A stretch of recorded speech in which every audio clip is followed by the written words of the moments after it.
Thank you for joining the podcast. Thanks for having me. I'm really excited to talk about this topic. I don't know why I find the whole generational study so fascinating. Maybe it's because I was a history major. There's just something about looking back at the generations over time and kind of understanding why we may do the things we do and why we've done the things we do that really fascinates me. And I'm wondering what sparked your interest to make this your specialty, your discipline. Well, it goes back, way back to the early 90s. I was an undergraduate, and I noticed that my fellow students were scoring very differently on psychological test than the boomers in the early 70s when the test was written and the test manual was put together. So, at first I thought I was scoring it wrong, but then I realized it actually, made a lot of sense from a generational perspective that there would be differences over that 20-year period. Um, and also that was around the same time that the press attention to Gen X was starting to pick up. Somebody had Hmm. finally realized that young people weren't boomers anymore. So who Yeah. were they and what was going on? And there were so lots of books and articles and so on about Gen X around that time, and I loved them. I devoured them. But I was the next year a grad student in psychology, and just realizing these articles and books were guessing. They Hmm. weren't actually finding real data. They'd say things like Gen Xers have low self-esteem. I'm like, well, how do you know that? Right. And it turns out it's the opposite. Gen Xers actually profess higher self-esteem, more self-confidence than boomers did at the same age. That's what I found out when I looked at survey data. Oh, interesting. I mean, it's probably because they were watching Reality Bites, right? Or listening to Nirvana. I mean, they were kind of getting their cues from like pop culture at the time. Right. And I mean those are two pieces of pop culture which kind of are more on the end of, being more depressive and things like that. But then you look at the rest of pop culture that Gen X experienced, things like, kids' TV shows and advice that adults gave them. It was just be yourself, Hmm. and you shouldn't Yeah. care what anybody else thinks of you. It was very individualistic.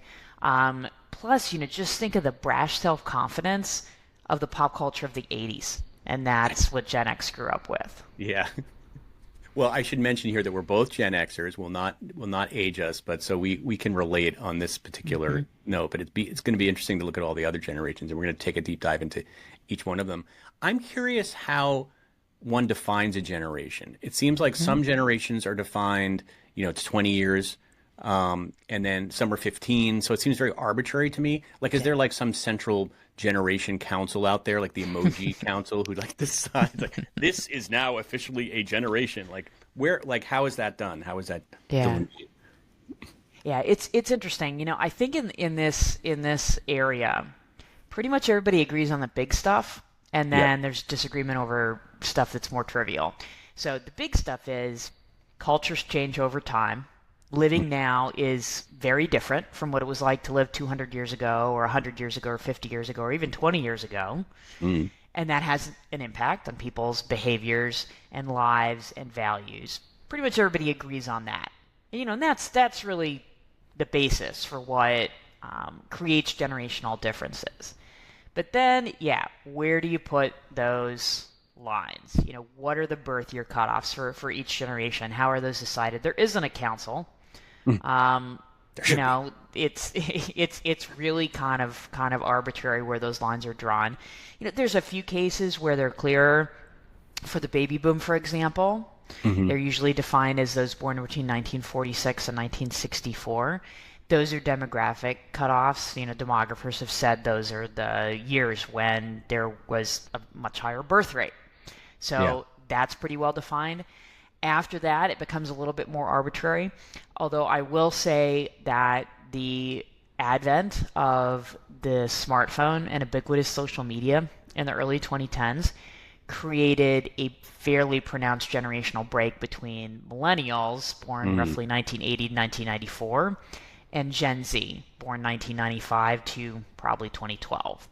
And that shows up in the survey data. Yeah. So I'm a little more confident in that cutoff. The others, say, with particularly Gen X and millennials, is much more debatable. Right. Why is understanding the differences between the generations so important? What in your mind, why is that an important thing for people to know? So we can understand each other better. Hmm. Because there's been, well, first of all, I think generation gaps right now are just as big as they were, say, in the late 1960s between boomers and their parents. Hmm. That was a fundamental generation gap in terms of values and lifestyles and so on. And now it's in communication styles Yeah. and mental health and views of the world and politics and a lot of other stuff also around core values. And to overcome that, we really have to try to understand each other better. So to understand the perspective of people younger than us and older than us who grew up in a different world, Yeah. and to try to do that as accurately as possible. And that's the other thing that is really crucial, I think, is to not rely on stereotypes, to not rely on Hmm. anecdotes, to not rely on just observational stuff. Ask people. Ask Right. people how they're feeling, how they spend their time, what's important to them.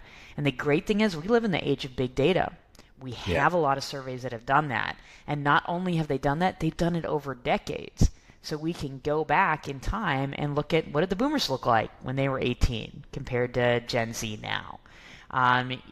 We have data on adults going back to the early 70s as well. We can get that broad picture. And that's what I did in the book. Data Yeah. on 39 million people. Wow.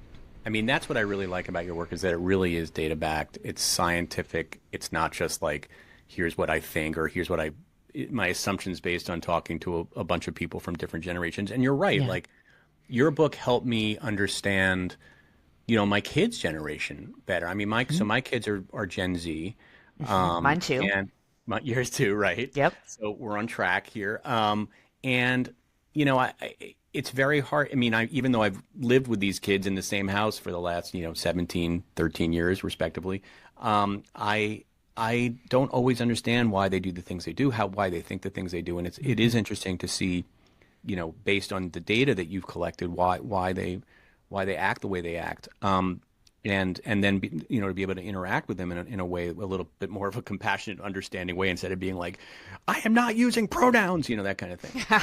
Um, so so you argue, I guess one of your kind of big tenet of one of the big sort of messages in your book is that you have to look at technology as playing a significant role in the difference between generations. Like, a lot of people will say, "Well, it's culture; it's a culture change." But you really believe that technology led to the technological changes led to the cultural changes. Hmm. That it really starts with technology, or it's certainly one of the Yeah. major pillars. Can you explain that a little bit? Sure. The kind of classic theories of generations say generations are different because they experienced big events like wars, pandemics, um, economic Yeah. recessions, and depressions at certain times in their lives. Right. So, yeah, those things have an impact, but they tend to be short term. They tend to not explain a lot, of the Hmm. generational differences that are out there that are so stark. Gen Z, wanting people to state their pronouns is a great example. Was that really Right. caused by a major event? Probably not. That doesn't No. make a lot of sense. Maybe the invention of Tumblr. Yeah. Maybe. Yeah. Yeah. That's what some people have theorized. Yeah. But it's a confluence of a lot of different cultural influences. And in writing this book, what I realized is those changes in culture, almost all of them are rooted in technology and technological change in one way or another. Mm. And I always want to be clear off the bat, when I'm talking about technology, sure, what we think of is computers and smartphones and social media and things like that. Right. But I'm talking about technology more broadly. Things Right. like better medical care, Hmm. airplanes, Yeah. air conditioning, labor-saving devices like washing Innovation. machines. Yeah, Yeah. all kinds of innovations. I mean, and when you think about technology in that way, that's it. That's what makes living now so different from living in the Hmm. past So, in so many different ways. Plus, technology has these downstream impacts on culture and lifestyle. So one is that when you have better medical care, people live longer. Hmm. And then because people have more time, the whole developmental trajectory slows down. Mm. Also because education is more necessary in a technologically advanced society. So what that means is called the slow life strategy. It means kids are less independent. Teens are less likely to do adult things like have a driver's license or a paid job or Hmm. go out on dates when they're in high school. Aha. Okay. Young adults are take longer to get married and have kids and settle into careers. And middle-aged people look and feel younger than their parents or grandparents did at the same age. So this is the origin of 60 is the new 50, 50 is the new Hmm. 40, etc. So it has had an impact across all of the generations. Then the other downstream impact of technology is more individualism, more focus on the self and less on social rules. So that's one of the origins of, say, more emphasis on equality. And then you follow that downstream far enough, that's where you get things like we should state our pronouns, is more openness to different gender identities. It's so interesting that as everything speeds up, the generations tend to slow down. It's sort of interesting contradiction there. And yet it helps me understand better. And I said aha because this idea that kids are not getting driver's license today, like that's like Mm-hmm. all parents, like all my peers that are parents, talk about like it is so weird that kids don't get driver's license anymore. Like by the way, my son got a driver's license the day after he turned 16, but or whatever he tried to get. He went to, but he's definitely an outlier because I think that Yeah. most kids do not have that much interest. And it's like when we were kids, back when we were kids, it was like that was like a rite of passage. Like as soon as you turned 16, you got your driver's permit, and it was like a Mm-hmm. huge thing of freedom for us. That's And right. yet, and now, like for this generation, for Gen Z, it isn't. And so that has to do with the sort of the everything is going a little bit slower for them, right? It's almost becoming Mm-hmm. adults a little bit slower because they're Yep. going to live longer. Yep. That's part of it. I mean, technology plays a role directly there as well because they don't have Uber. to have the driver's license to go see their Yep. friends because the party's on Snapchat. Yep. Or Uber. They can do. We didn't have No, you Uber. can't use Uber until you're 18. Oh, okay. I Plus, guess. the driver's license decline happens in rural areas too, where Uber really isn't an option. Okay, so that's interesting. I always thought it was the Uber effect. I am wrong about that. And this idea of individualism, there was a time when the opposite of individualism, I guess, is collectivism, right? Hmm. So sort of groupthink was the dominant thought. I don't know. That seems to be sort of maybe after the World War II, but certainly in the older generations. Hmm. Explain to me why that why that was the case, and then why it shifted. Yeah. So I think that post-war period is really key. Um, it's somewhat stereotypical, but there's a grain of truth to the idea of the 1950s being conformist in a lot of Hmm. ways. Yeah. Um, there's certainly exceptions to that. We always have to remember the civil rights movement started in the 50s, so it's not completely uniform. But there were very clear rules for what you were supposed to do in the 50s, especially around gender and family and marriage. Those rules were much more strict than they are today. You were supposed to get married by the time you were at least 25. Hmm. You were not supposed to be gay or Hmm. lesbian. It was very rare for people to be out then. Um, you were, if you were female, supposed to stay home with your kids. And again, there were exceptions to that. But very, very clear rules. Oh, and you were never supposed to have a child outside of marriage, ever. Yeah, I even wonder, were you allowed to? Well, was it permitted to have sex before marriage? Because a lot, Well, this sort of, yeah. Tell me yes and about it. no. Okay. So you weren't supposed to ever live together before you Uh-huh. got married. That was not even like on the planet of possibilities. And there was sex, but reliable birth control wasn't much of an option. Hmm. And so, sure, that happened, but then if you got pregnant, you got married. Right. Shotgun wedding, no questions Wedding. asked, was Right. almost always the rule.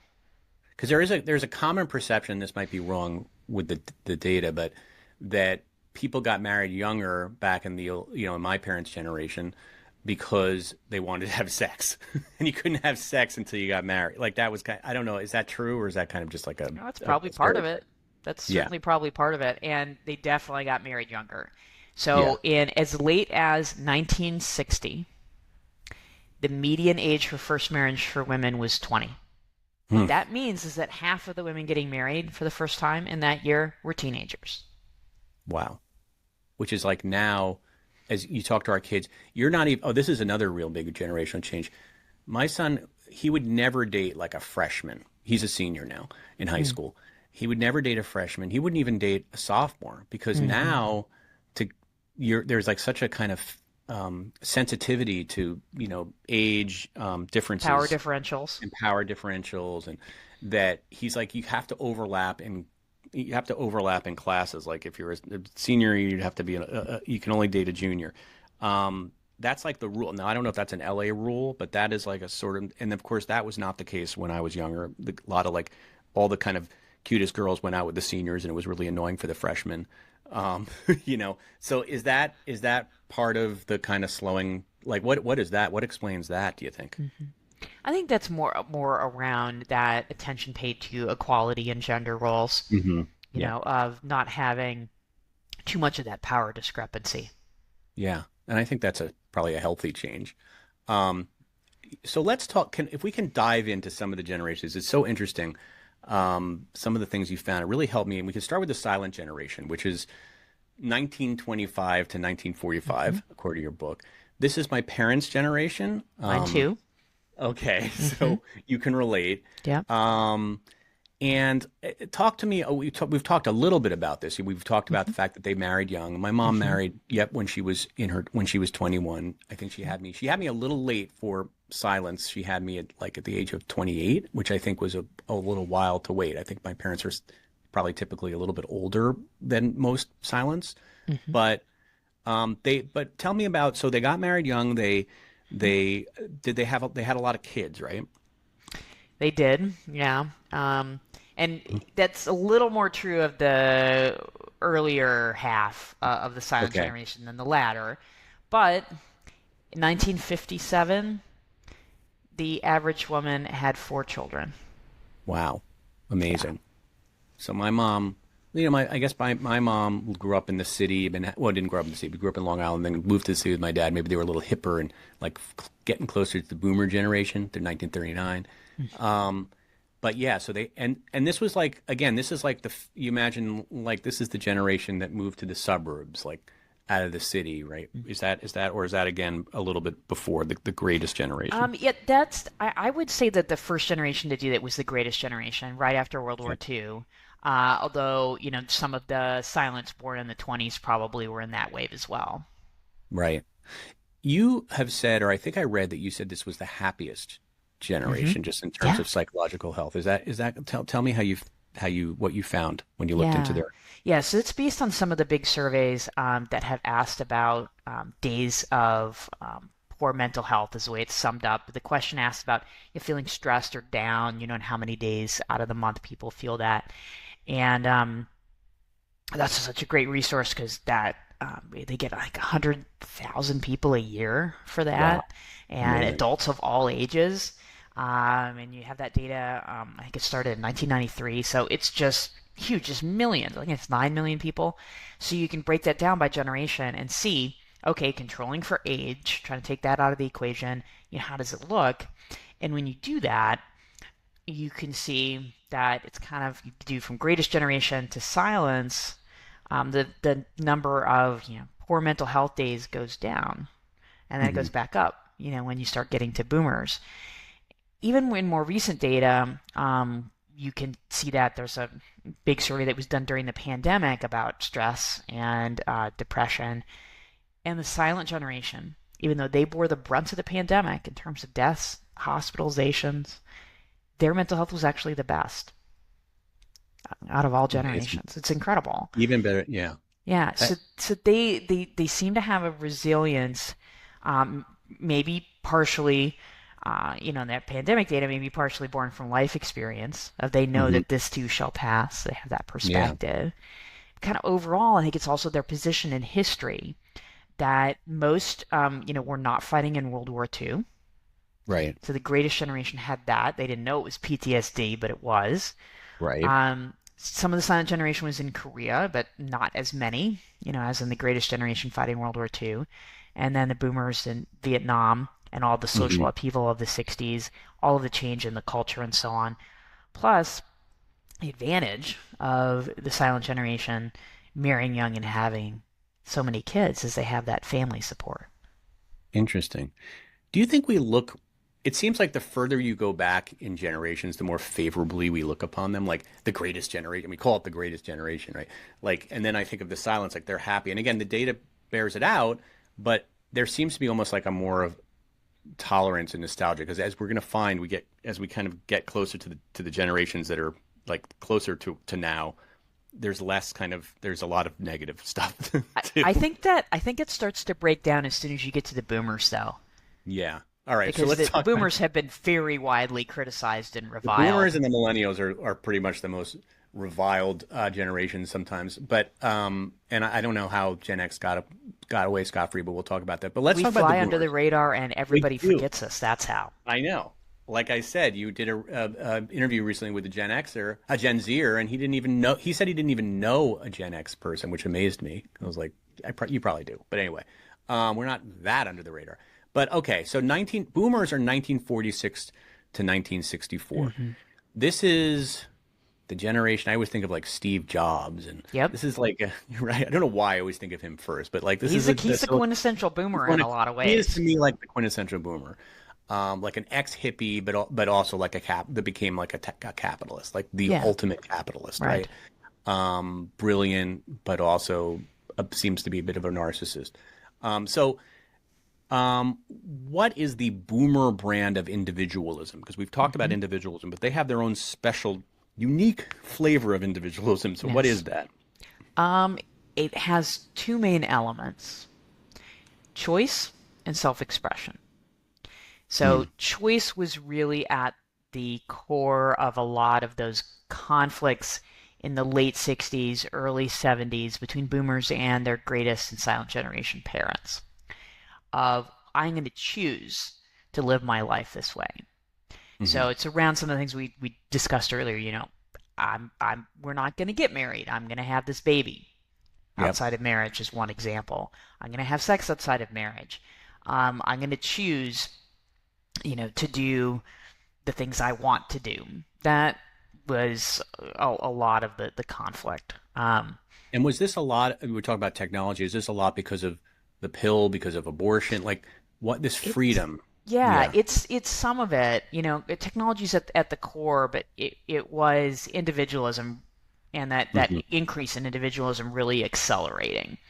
Yeah. And birth control and other technologies played a role in that, but it was also that shift in values. Hmm. Yeah. Because if you'd had the technology without the shift in values, you would not have had the shift in behavior. You have to Right. think about that change in the attitudes and values. Then the other aspect is self-expression. So we talked about Steve Jobs already as being someone of the quintessential baby boomer. One other person who I think of as a quintessential baby boomer in many ways is Oprah Winfrey.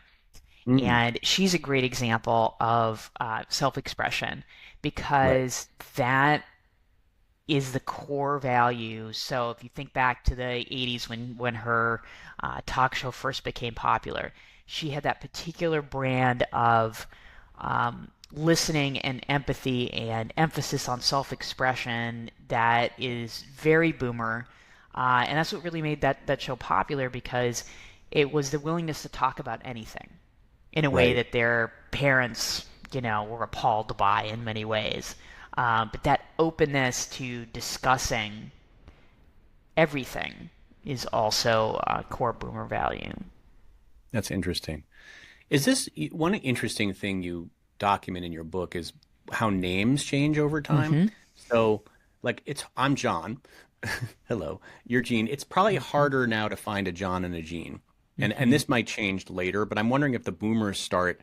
making the thing where instead of having names where you kind of fit in, like Karen, John, Steve, you start having these kind of unusual, you start giving your kids unusual names. Yeah. So this comes from, and this is such a fun database to play around with, the Yeah. Social Security Administration database of baby names. And Google it, you can play around with it yourself. And I did a bunch of analyses on this, starting with the boomers. So that means, their parents kind of started it, but boomers really took it next level with their millennial kids. Is Hmm. the idea that you should give your child a unique name. That the Yep. purpose of a name isn't for them to fit in, it's for them to stand out. And that's the fundamental shift in values that underlines that very important behavior of Yeah. naming your child. Um, and we can see that in, say, if you look at the uh, 10 most popular names for boys and for girls, and you can graph that over time. What percentage of boys and girls had one of those popular names? Hmm. And when it was baby boomers being born in the 50s, it was pretty high percentages. As much as Yeah. 5% would have the most popular name, Mary for girls, for example, Hmm. or Robert for boys.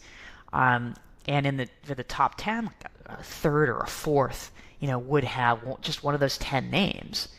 And then that started to decline with the end result. And in the most recent data, it's about 7% who have one of Hmm. those names in the top 10.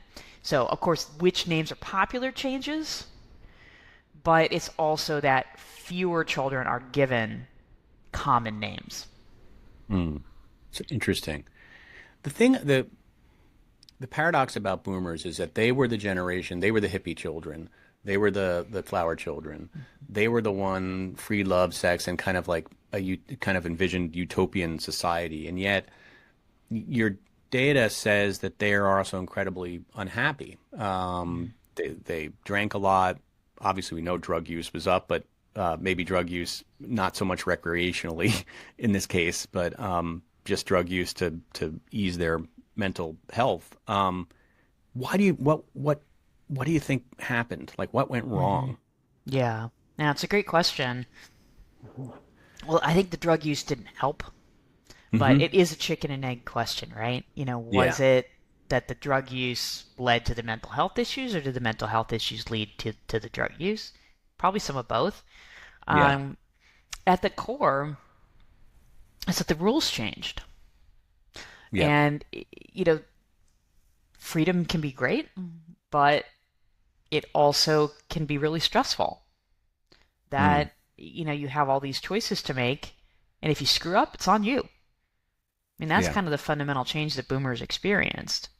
And I think the other thing that's often ignored is that a lot of changes in the economy had a huge and negative impact on boomers. So there's this very common narrative that boomers very economically successful, and then they climbed the ladder of success and then pulled it up so the millennials couldn't climb it after them. Mm. Very common narrative online. Yeah. That ignores a big, big chunk of boomers, especially those who didn't go to college, who ended up with the short end of the stick economically, that they found the world changing under their feet, and in the Hmm. 80s in particular. So, I mean, take somebody, born in 1950 Yeah. who got a job at a Pittsburgh steel mill, and then Hmm. all of those went out of business. And then they're, 30, 35 years old, a little late to go back to college. What do? Right. And that isn't just steelworkers, that was a huge swath of working class people. And is mostly boomers who had the big, who were, kind of at the forefront of that, where they were in that age group where it was kind of too old to start over, but too young to Yeah. retire. Was that I know Richard Nixon used to talk about the silent majority. I wonder if like a lot of those people were those people, right? Like Mm-hmm. and I know that was kind of more of a political trick, but like this idea that there were people of that generation that maybe didn't buy into this whole like free love, that was more of a fringe movement, and most people were kind of suffering like the way that you're talking about, like people, Well, the coal miners, and where there was more coal mines or and steel. I think it's true. Although what's funny, about these types of movements, and this one in particular, is that with boomers, yeah, that the free love hippie thing definitely was a minority, probably a pretty Right. small minority of the And generation. it gets the However, most, yeah, it's the most love. but Yeah. but think about the core values of that group, Hmm. not the fringe, commune stuff like that, but the core values of the group: choice, Hmm. self-expression. We shouldn't be following these outdated social rules. Right. That's not fringe. That's not a minority. That's the way we live now. So that they may have been a fringe group in 1968 or even 1972, but they won. Their ideas Yeah. took over the culture. Right. Interesting. For good, for better and worse. And I think, Better and worse, right? yeah, because it's like anything, like Steve Jobs, and basically invented the smartphone, which I've heard can be used as a great tool, but it also can Hmm. be used, as we see, as a weapon. And so, Exactly. um, so okay, it's a very interesting generation, the boomers, and it gets a lot of another impression. I'll move on to boomers, but it is one thing I want to kind of understand, and that is like there is an impression that the boomer generation was a bit self-involved and narcissistic. Does the data bear that out? Um, yes and no. So the difficulty of trying to study that with boomers is we need data on things like narcissism and self-focus and thinking of yourself as above average and all of those things to compare boomers with silence. And we don't really have it. Yeah. It just doesn't really exist because people didn't even start asking about things like that Didn't until even know really. late Narcissism wasn't 60s at the really a earliest. term. It wasn't even on the Yeah. radar screen, right? Yeah. Now, we can look at things like language use in books, Hmm. and that definitely points in that direction, that there was certainly an increase in people saying, you're special and identity and unique and all of these words. We can see that changing from, say, when it was the silent generation, it was the young adults, to when the boomers were the adolescents and young adults. Um, but I do think that that idea of boomers is, say, uniquely narcissistic or uniquely self-focused compared to all generations, that we know isn't true because Yeah. we do have that data from surveys, and Gen X and millennials in particular built on those trends that the boomers started and ended up um, embracing that self confidence, self focus, Yeah. and sometimes narcissism at higher rates than boomers did Yeah. at the same age. For sure. I mean, I think self-empowerment was like, I feel like I started hearing that word when I was in my 20s. Like that was like a big thing. Hmm. And you And probably heard let's talk. some, as a Gen Xer, you probably heard some of this when you were younger too. A lot of the Yeah. self esteem boosting, we were the Yeah. products of that. Self-esteem. That That's started what I with meant. us. I meant self-esteem. Yeah. Like the Yeah, word self-esteem. yeah. Yeah, that started with us. So a good seg into Gen X. This is 1965 to Hmm. 1979. This is like we talked a little bit about them, but they were actually one of the smaller generations. Hmm. Like they were, there's not as many of us, which is Yes. probably why you don't hear from us a Hmm. lot, right? And that is why, because we were sort of sandwiched between two massive Hmm. generations. Um, I think there's a perception and versus reality. There's a sort of perception, and maybe this was early Gen X, that we were like the slackers. Hmm. We were the grunge, like that, like, grunge started becoming a popular type of music when we were, in our 20s. That we love like nostalgia. But anyway, what if you had to summarize what the sort of Gen Xer is and how based on the research you've done, Hmm. what would you sort of say are common characteristics? Well, I mean, one thing that shows up is the decline in trust. So trust in Mm, others, trust in institutions. Um, mm, Millennials and Gen Z are often characterized by that because those trends continued. They really right. started when Gen X was young.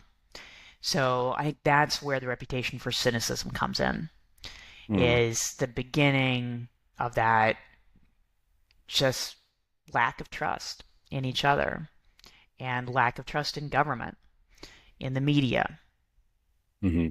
even in science and the medical establishment started to show up in the last 10 to 20 years. So like that's one of the key things, is a lot of Gen Xers even, decades ago had this feeling, that the good times were behind us. And Yeah. I think that that's changed, periodically over the years, but that kind of core piece is still Of course, there. now we look back on that period and we're like, man, those are the good old days. I That's know, every right? generation, right? We're That's like, the right. 80s were incredible, That's right. But it's an interesting contrast to millennials who um, were very optimistic and very positive when they were young, Hmm. and then turned cynical later. Right. Well, just to stick with the Gen X for one sec here, Hmm. it seems like they would be more like the silence because, in a way, we lived in sort of similar times. No wars, really, no serious wars. We didn't have to go to war. There was a boom, sort of an economic boom in the 80s. Hmm. And you'd think that we would be sort of optimistic, and yet we had almost the opposite reaction. Like, Yeah, we're not yeah, happier. right. Because it's not just about major events, Yeah. right? Because it's about the way technology changed and individualism changed and lives changed. That Yeah. we Gen Xers enjoyed a lot of benefits of Yeah. individualism, so equality being top of the list for sure. But then there were those downsides, like less trust. And where did that come from? I mean, one place that it came from was technology in terms of media. You wonder why does nobody trust the media anymore? Go back and watch things like Current Affair, or those horrible shows in the '90s. You instantly Yeah. are like, this is when it started to go downhill. Right. Morton Downey Jr. There was like that was like sort of the beginning of like trash TV and Yes, like Maury Povich and Jerry um Springer. yeah. Sorry, Amy. I went to school with Maury Povich's daughter, so sorry, Amy, for listening. But it wasn't great. um, all right. So I'm going to get up Gen X for a second. Move to millennials. They Hmm. are first of all. Before we get to millennials, Yeah. I actually ghost wrote a book many years ago for a guy that was claiming to be Generation Y. Is Mm. that really a real thing, or did he just make that up? So Like that they're people called millennials Gen Y for a while, okay. and then So millennials kind now of won out as the generational label. got it. Yeah. Okay, so Gen Y and millennials are the same thing. So this is 1980 to 1994. This is another much derided generation, probably unfairly, but like I know that my kids' generation, Generation Z, do not like millennials Hmm. at all.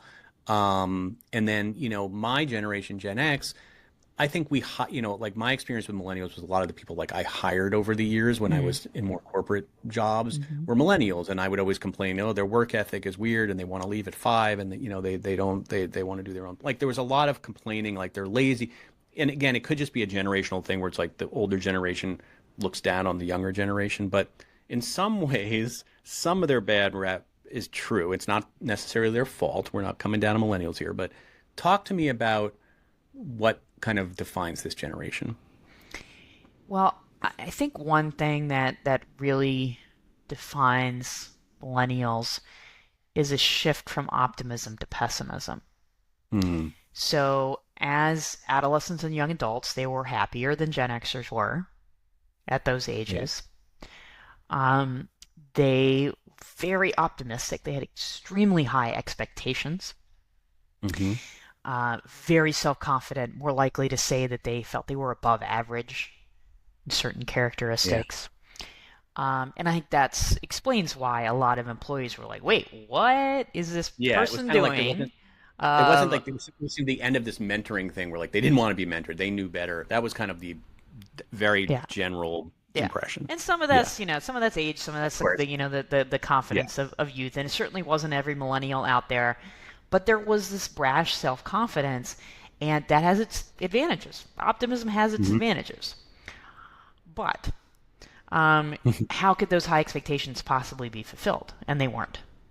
And Yeah. so now there's a lot of bitterness. To be fair, a lot of that pessimism isn't just millennials. That's kind of across the age and generation scale these days. But there's a really striking pattern with millennials of their happiness being high, their optimism being high. Their mental health picture when they were young was a little bit of a mixed bag, but a lot of really bad indicators, like say youth suicide, actually went down during the Hmm. millennial era. And then now 26 to 34-year-olds depression has started to increase among that group. They had been kind of immune to that for a little bit, as Gen Z increased in mental health issues, depression in particular, and now it's moved up the age scale to millennials, which suggests there is some of that disappointment with adulthood, those expectations not being fulfilled, as well as reflecting the overall very pervasive pessimism in the country right now. So they're just reflecting what is basically happening in the country right now. But what do we have a sense of what's causing this pessimism? That's a really good question. That was one thing I wish that, we knew. yeah, exactly. I mean, some of it, as we'll get into when we talk more about Gen Z, is that's what depression is. Mm, It's not just about emotions, it's about cognition, it's about thinking, and how you view the world. If you view the world through a negative lens, you're probably depressed, at least a little. So just that increase in depression, it's a chicken and egg thing, which came first. Um, and then so we have to ask what caused the depression, what caused the pessimism, and I do again see a big role for technology in both of those yeah. trends. Let's So talk about tech. yeah, Yeah, because technology is such a huge, has such a major influence on both the millennials and Gen Z. And I yes. and I and you've written really extensively on this topic and are very concerned about it. I mean, so in specifically when we're talking about technology, what are we talking about here? Are we talking about the hmm internet? Are we talking about hmm social media? Is that kind of what we mean? Yeah, mostly in this case that's what's having the impact because these are technologies that affect how we communicate and relate to each other. So Hmm. the standard has shifted, particularly among teens, but also increasingly young adults and older adults too, that social interaction happens online instead of Yeah, face to face. And that's not a good recipe for mental health because online communication is not as good for mental health as face to face social interaction. that I think we saw that, during COVID, what hmm what happened to our kids when they were kind of forced to be alone in their rooms with their computer. Like it was like devastating effect on some Yeah. children still not coming out of it. Although, I But mean, what's amazing though is a lot of kids were doing that voluntarily even before the pandemic hit. yeah, That the right. trends were already heading in that direction. I sometimes say Gen Z was in dress rehearsal for the Yeah. pandemic even before it happened. So this is, we were all about high self-esteem, our generation, and Gen Z. hmm We're going to start with the negative here, and we can Yeah. start with the positive. Did they ever start? Were they ever optimistic?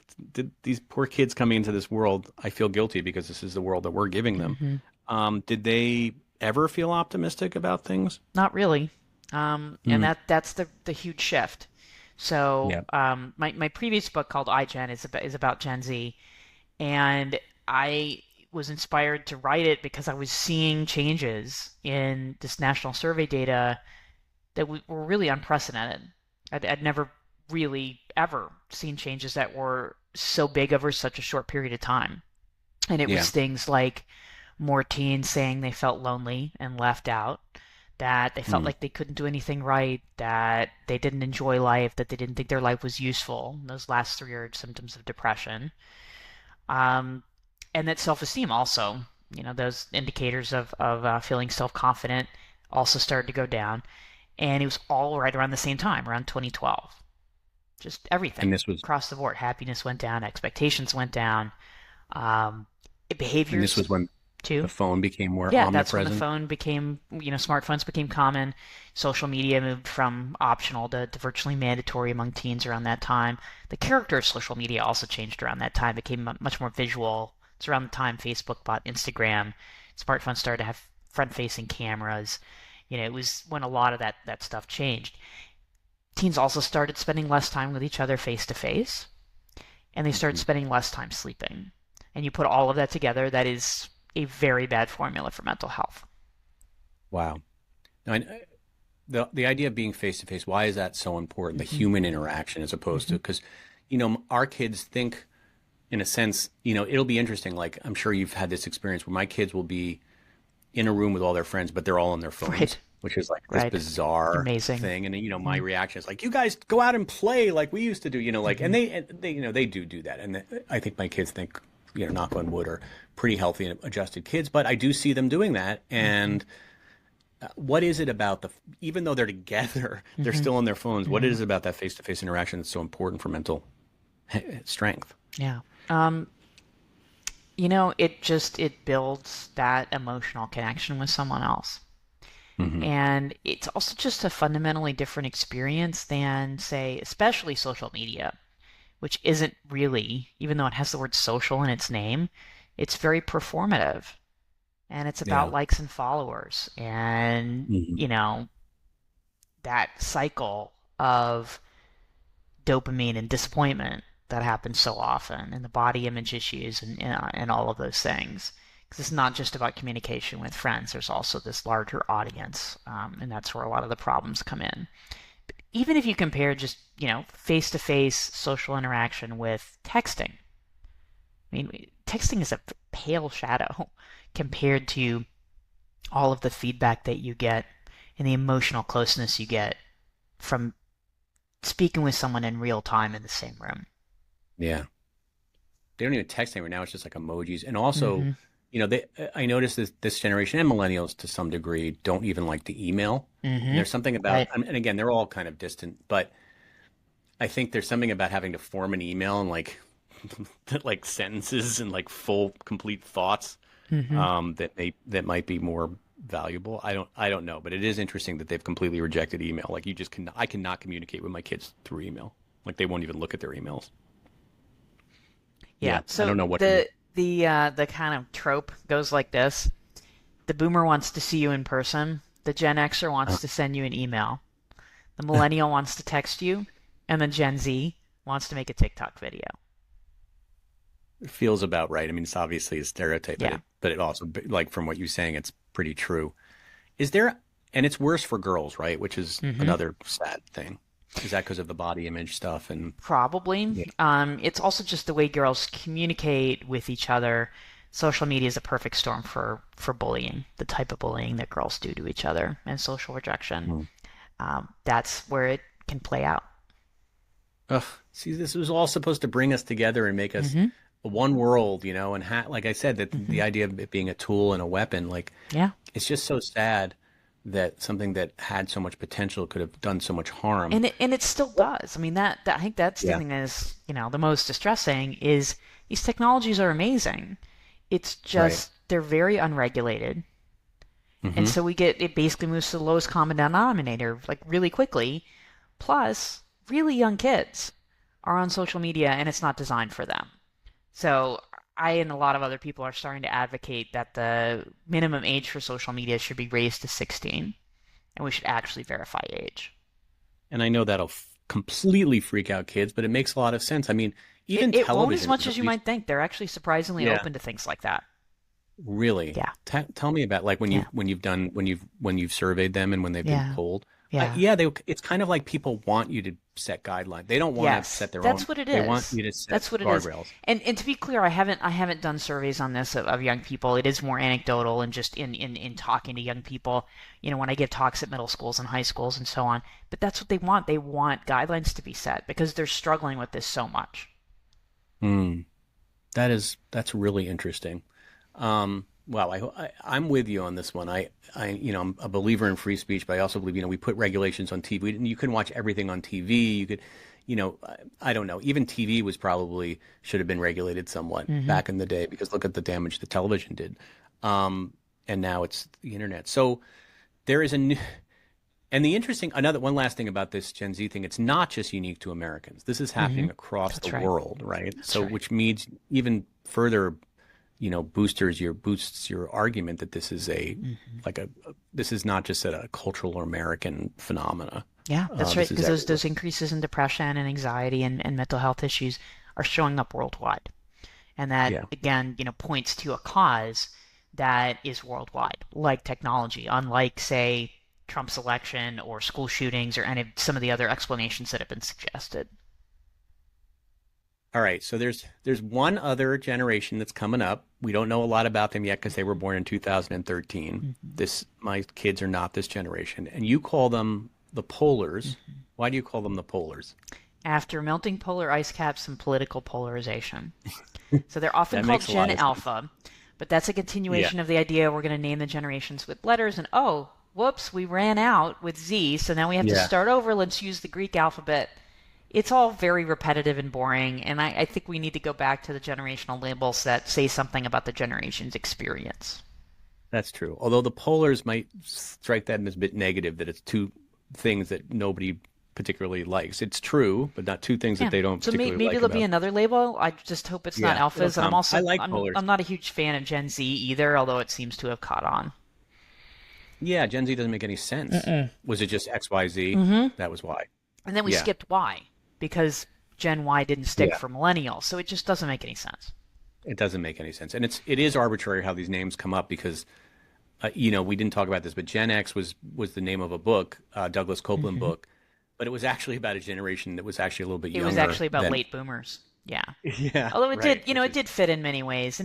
And I actually do think Gen X still kind of fits. We're still kind of undefined. We're still Yeah, kind of this, on the edge thing. yeah. But the other letters, let's skip that. It strikes me that now that I just am realizing I would imagine that Elon Musk is Gen X. He is. He Maybe was he's born the same year as me. yeah. Yep. So he's obsessed with he's always been obsessed with X. Oh my God, I He didn't just even renamed think of Twitter. that. But you're I didn't even right. think Yeah, about that. he He renamed just Twitter X. Maybe he that's renamed Twitter why. X. Yes, and he SpaceX, and Right? he's very X is a huge thing for him. Interesting. Yes. Okay, I just discovered something. Okay, polars, alphas. I mean, they're only 10 years old at this point, Hmm. but do we have any research on what they're like? Are they just going to be another continuation of Gen Z? I mean, they are growing up in the like they don't know anything different than social media. Yeah. Maybe a lot of them aren't able to get on social media yet because they're too young, and hopefully their parents are keeping them away. I know that Yeah, I we don't know. tried to keep That's the our kids problem. I away. think a lot of them are. Um, Yeah, I mean, and we know that from surveys that yeah, fifth and sixth graders, there a lot of them are on social media. Not all, but too many. Um, so that's one thing that's shaping them. We don't have a lot of data yet, so there is good government data on some health behaviors. So polars are not getting as much exercise as children as previous generations did, which makes sense, again, right, given that they're maybe inside with the tablet. And right. perhaps as a result of that, rates of childhood obesity are at all-time highs. Another cheery podcast. No, I mean, I hope you just want another greatest generation. I mean, uh, I mean, it's on us, right? I mean, we need to guide children, and I sort of do you wonder like what can you do as a parent? I mean, so now you're Hmm. aware of like it's like you have to just basically, I guess, educate yourself on what is going on now and Hmm. how you can beat these trends, right? So as a parent, if you know that they're not getting as much exercise, well, that's a incentive for you to sort of try to Yeah, encourage more exercise. that's right. And Yeah. keep them off social media. And Yeah. now Set I always limits. want to acknowledge parents are in an extremely difficult position with this because you don't need parental permission to open a social media account. It's one of the many ways in Hmm. which it's very unregulated, and they don't verify age. So there's 9 and 10-year-olds on TikTok and their parents have no idea. So Right. trying to just kind of think about this. So one thing is put off getting your kid a smartphone for as long as possible Hmm. or tablet. Just don't give them their own device. Then you have a better idea of what they're doing. So get them a flip phone or get them a Gab phone. My 13-year-old has Yeah. one of these. We just ordered one for my 11-year-old because that Interesting. phone can call, text, and that's it. No internet That's access, no social media. You can't download apps without parental permission. Here's my hope, and this could be a fantasy, is that just the way boomers kind of rejected, the past, the silence, at a certain point, isn't a generation going to fight against the sort of norm of their previous generation? So it's like Hmm. Gen Z and millennials created social media basically, or at least they didn't necessarily create it, but they made it. Gen X and Uh, millennials they, created it. yeah, yeah, we created it, and they've had to live with it. But you feel like there might be a rebellion, just the way like people rebelled against, the music of their time and created rock and roll. Maybe there will be a kind of like a return to like flip phones or I don't know, or just like I mean, my daughter's already having nostalgia for things that are like 20, 25, 30 years old, like vinyl. And even like she wants to use these point and shoot cameras rather than using her phone camera.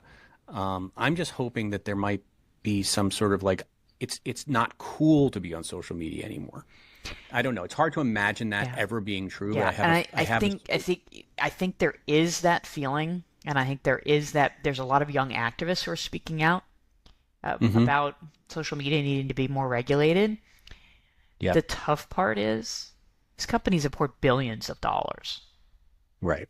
into getting us all effectively addicted. So, Yeah. we're fighting against that. And who can compete against that? That's the difficulty. That's why we need Yeah. more regulation. Yeah. At least we can start with regulation and hope the culture kind of follows where Hmm. it's like, we don't want to be sick anymore. We don't want to be sad anymore. Um, all right. There's so much to think about here. Gene Twenge, what a great book. It's called Generations, The Real Difference Between Gen Z, Millennials, Gen X, Boomers, and Silence, and what they mean for America's future. I love this book. It's a really interesting read. Even though you're an academic, it is not an like it doesn't read like an Thank academic, you. I and I say that in tried. a nice way. Yeah.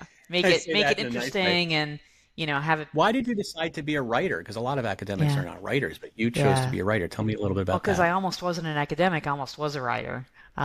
Oh, Yeah, really? in college, I wrote for the college newspaper, was the news editor for a while, wrote a column junior and Awesome. senior About year. what? So that's what I really love doing. So when I went the academic route, I tried as soon as I possibly could to get back to that side of also, stepping away from the more academic style of writing to write, for a wider audience, um, to put in the pop culture and the humor and the personal experiences of people who I talk to, and just make it real. That's what I wanted. Yeah. Well, it really is real and it really resonates. And thank you so much for writing. And I'm looking forward to reading all your next books. Is there anything, if people want to find out more information about you, do you have a website? Do you Hmm. like the people to follow you on social media? What's the best way to connect with Yeah, Gene? so my website is genetwangy.com. I just started a Substack. Oh, So cool. yeah, I'm gonna try to post there about new research and development. It's kind of taking a summer hiatus, but I'll probably put something up in the Yeah. It's next hard to get. I something have new. one and yet I'm pretty bad, as my Yeah, listeners know. you have to. It's hard to keep up with it, and over the summer that's Yeah. been tough. But I think I have two posts I already know I'm gonna put up in the next couple of weeks or so, just Awesome. highlighting new research on Is it generational called just Gene? differences, What's it called, the mental health. Substack? It's called Generation Tech. Okay, Yeah. great. Makes sense. I love it. Well, you have the perfect expertise for a Substack because it's very specific and Hmm. that it's harder when for generalists, to be honest with you. But anyway, thank you so much. I'm really looking forward to that. I'll definitely subscribe. And until we meet All again. right, thanks so much. Yay, Gen X. Go Gen X.